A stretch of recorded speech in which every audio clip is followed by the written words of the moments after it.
అమ్మ నమస్తే. నమస్తే అమ్మా జయలక్ష్మి. జయలక్ష్మి చక్కగా చెప్పారు. అదే నాకు ఫుల్ నేమ్ పిలవడం ఇష్టం అమ్మా. మా అబ్బా! పిల్లల్ని కూడా నేను ఫుల్ నేమ్ పిలుస్తా. అవునా?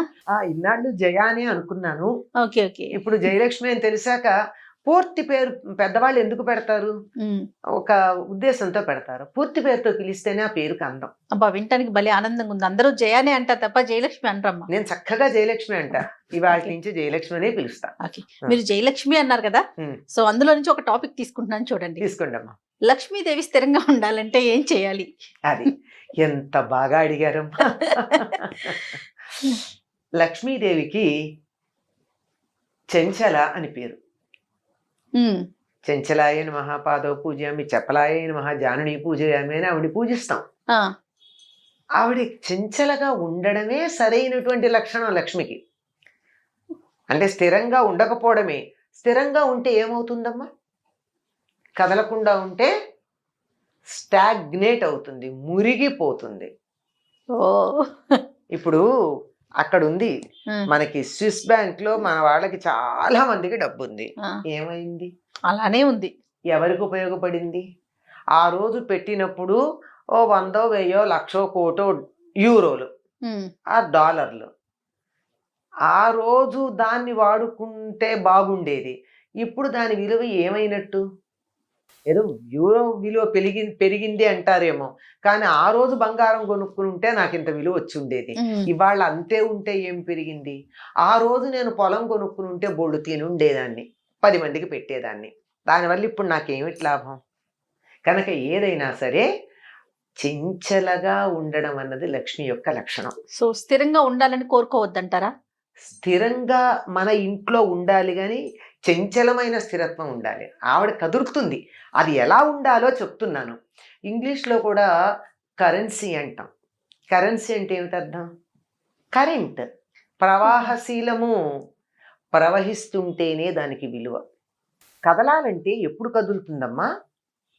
వెళ్ళిపోవడం కాదు కదా! ఆ! వస్తూ ఉంటుంది, వెడుతూ ఉంటుంది. వస్తూ ఉంటుంది, వెడుతూ ఉంటుంది. ఓహో! నీళ్లు అలా ప్రవహిస్తూ ఉంటే స్వచ్ఛంగా ఉంటాయి. ప్రవహించకపోతే వాసనొస్తాయి. వాసనొస్తాయి. నీరు స్వచ్ఛంగా ఉండడానికి ప్రవాహం ఎంత అవసరమో, ధనం కూడా దాని విలువ కలిగి ఉండడానికి అది ప్రవహిస్తూ ఉండాలి. వస్తూ ఉండాలి, ఇక్కడ ఉండకూడదు వెళ్ళి. మళ్ళీ అది వెళ్ళి రీజనరేట్ అవుతూ ఉండాలి. సరే. వస్తూ ఉండాలంటే ఏం చేయాలో చెప్పండి? అది. మీరు అట్లా అడిగారు, అది బాగుంది. ఎందుకంటే హ్మ్. లక్ష్మి తాను ఉంటాను అని చెప్పినటువంటి ప్రదేశాలు కొన్నున్నాయి. తన స్థానాలుగా. హుహుహు. పసుపు, పువ్వులు, ఏనుగు యొక్క కుంభస్థలం హ్మ్. లక్ష్మీప్రదం అంటారు దాన్ని చూస్తే. అంటే ఇంట్లో పెట్టుకుంటే కాదు సుమా, చూస్తే ఆ! ఆ! లక్ష్మీ కళగా కనిపిస్తూ ఉంటుంది.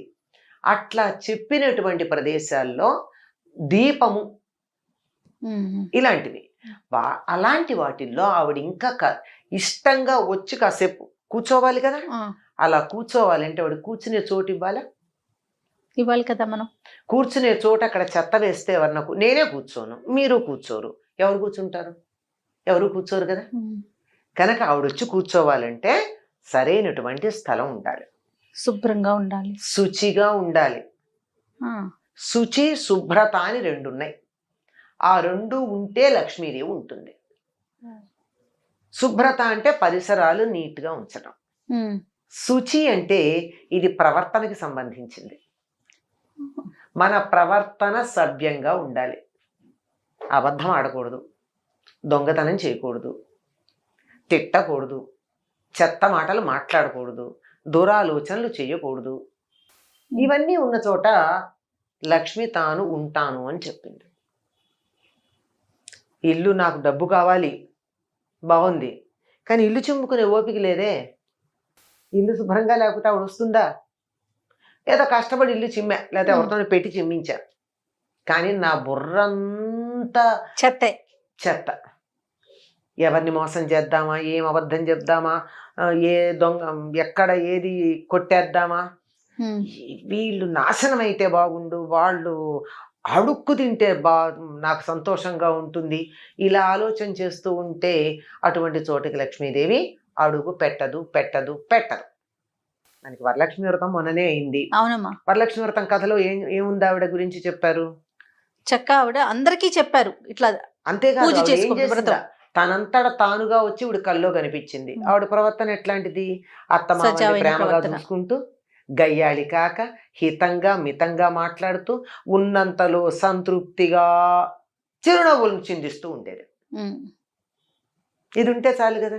మనం అంటూ ఉంటాం కొంతమందిని చూసి, బా ఆ మొహంలో లక్ష్మీ కళ ఉట్టిపడుతోందండి అంటాం. లక్ష్మీ కళ ఉట్టిపడుతోందంటే అందంగా ఉన్నారనా?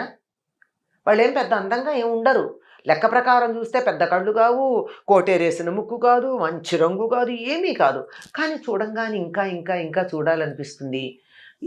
ఈల వేసి గోల చేద్దాం అనిపించదు కానీ చెయ్యెత్తి దండం పెడదాం అనిపిస్తుంది ఆ ముఖం చూస్తే. ఆ. అటువంటి దానికి లక్ష్మీ కళ అంటారు. ఎందుకుంటుంది? వాళ్ళ మనసు బాగుంది గనక. లక్ష్మి స్థిరంగా ఉండాలంటే చాలా మామూలు ఇవన్నీ కాస్త వేగ్గా అనిపిస్తే మామూలుగా ఒక ఫార్ములా లాగా చెప్పాలి అంటే, సూర్యోదయానికన్నా ముందు గుమ్మంలో ముగ్గేసుకుని ఇళ్ళు చిమ్ముకుని ఇంట్లో అందరూ స్నానం చేసి ఉంటే ఆ ఇంటికి లక్ష్మి వస్తుంది. ఆలోచించండి ఎంతమందికి వీలవుతుందో అది. సూర్యోదయం తర్వాత మంచాల మీద మనుషులు కనపడితే ఇప్పుడు మన పని లేదులే ఇక్కడ అని అలా ఆవిడ వెళ్ళిపోతుందట, గుమ్మం దాకా వచ్చి కూడా. ఆ లోపలే అందరూ మెలకువ తెచ్చుకోవాలి. పాచి బట్టలు, పాత బట్టల మూటలు, చెత్త, బూజు, దుమ్ము ఉన్న చోట లక్ష్మీదేవి అడుగు పెట్టను అని చెప్పింది. సాలీడును కూడా స్త్రీ అంటారు, అయినా సరే ఆవిడ సాలీడు ఉంటే ఆవిడ ఉండదు. బూజులు వేలాడుతున్న ఇంట్లో, పాచి ఉన్న ఇంట్లో ఉండదు. స్పష్టంగా చెప్తుంది. విప్పిన బట్టలు దరిద్ర హేతువులు. మనకి ఒక జానపద గేయం ఉంటుందమ్మా, ఇంట్లో ఆడవాళ్ళు పాడుకుంటారు, ఆడవాళ్ళు పాడేది. లక్ష్మీ జ్యేష్ఠ సంవాదం అది. అక్క చెల్లెలు.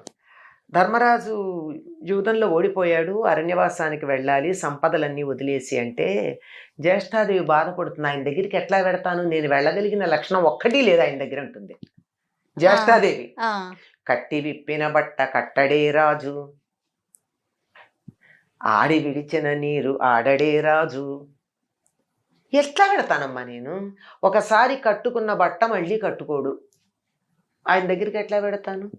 ఒకసారి కట్టుకుని విప్పిన బట్ట దాంట్లో జ్యేష్ఠాదేవి ఉంటుంది, అంటే మలినం ఉంటుంది కదా. అవును. అందుకని ఆయన ఎప్పుడు అట్లా ఉండడుగా, శుచిగా ఉంటాడు కదా, నేను ఎలా పెడతాను ఆయన దగ్గరికి? ఆడి విడిచిన నీరు ఆడడే రాజు. ఒకళ్ళు స్నానం చేసి వదిలిపెట్టిన నీళ్లు మళ్ళీ స్నానం చేయడం.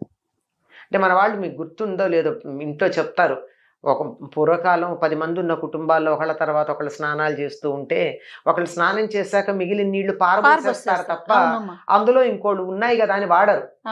ఒకళ్ళు స్నానం చేసి వదిలిన నీళ్ళని ఇంకోళ్ళు స్నానం చేయకూడదు, అది దరిద్రం. ఇలాంటివి ఏవైతే ఉన్నాయో ఇవన్నీ చాలా చెప్తాయి. చేటలో పళ్ళను చెరపడే రాజు, ఇలాంటివి చెప్తుందంటే. అంటే పాపం లక్ష్మీదేవి కూడా ఉంటుంది, నిజమే మరి నేను మాత్రం వదిలిపెట్టి ఎట్లా పెడతాను ఈ లక్షణాలు ఉన్నవాడిని అని లక్ష్మీదేవి అంటుంది. సో తాను వెళ్తాను అంటుంది. ఈవిడేమో నేను ఆయన్ని వదలలేనంటుంది.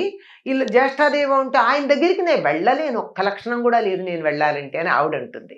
ఇవి లక్ష్మీదేవి ఉండాలి అంటే అంటే మొట్టమొదట ఇంటిని, ఒంటిని, బుర్రని శుచిగా పెట్టుకుని సత్ప్రవర్తన కలిగి ఉంటే లక్ష్మి అంటే కరెన్సీ ఏమో తెలియదు కానీ అన్ని లక్ష్ములు ఉంటాయి.